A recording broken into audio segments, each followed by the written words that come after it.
Hello and welcome to my first installment of a how-to.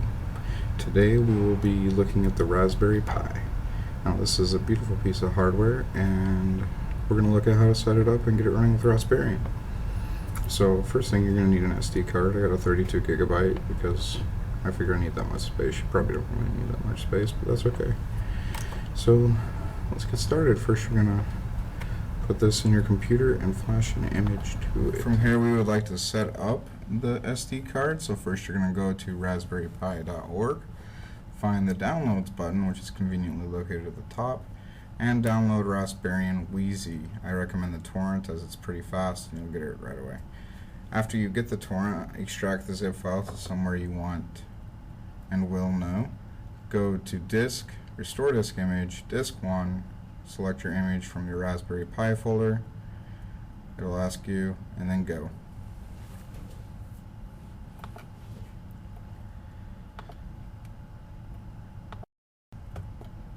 As you go through this setup of flashing the SD card, I would recommend WinImage to do this. This is the program I feature and use. The reason I choose it is because it has a nice GUI and seems to work pretty well. If you have any troubles, feel free to message me.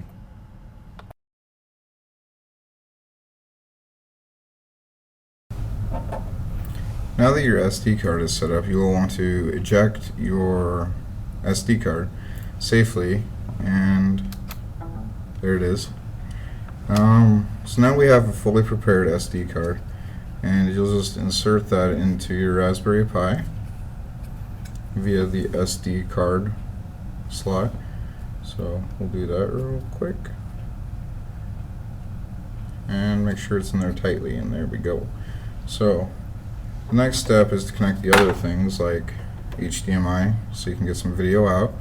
It's always good to have a couple of those laying around anywhere these days. So I plug that in, good to go there. And lastly, a keyboard. Now it is powerful enough to run some wireless keyboard and mice setups. So I'll just connect that right there. And lastly, we want to power it up. So I'll catch you that on the next screen. So from here we have everything set up on our Raspberry Pi besides the power cord, which just uses a standard micro power cord that most people use on their cell phones, which will actually work if it's rated for 750 milliamps or above, I believe the documentation says. So we will just plug that in. Get a power light? Yeah, buddy. And there it goes. So as you can see, everything seems to be operating correctly. It just takes a little while to run through all the commands.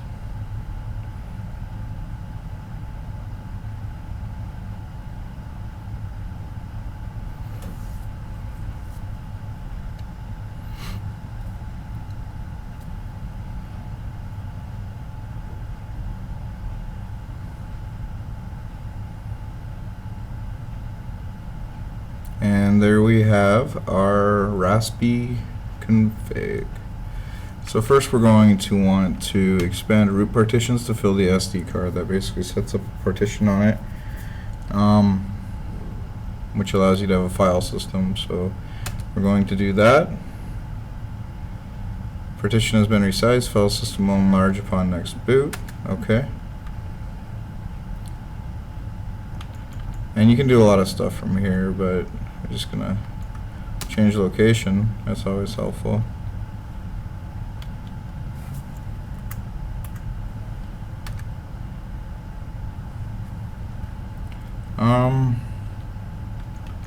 Actually, I don't like to do this. Never mind.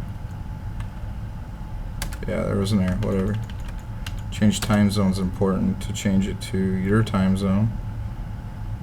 All this is optional stuff. After you set up your expansion, it shouldn't be a problem. I'm located in the Chicago time zone, so there it goes. Alright. From there we will finish and reboot.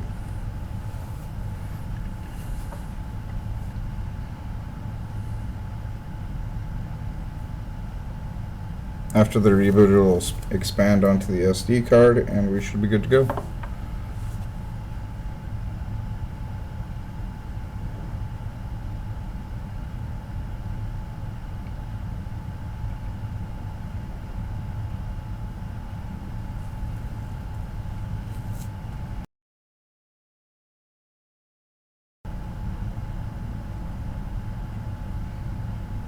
There it goes.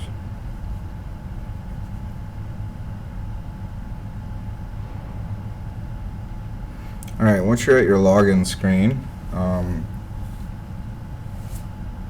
for those of you who just purchased it and haven't changed your password yet, it's just Pi Raspberry.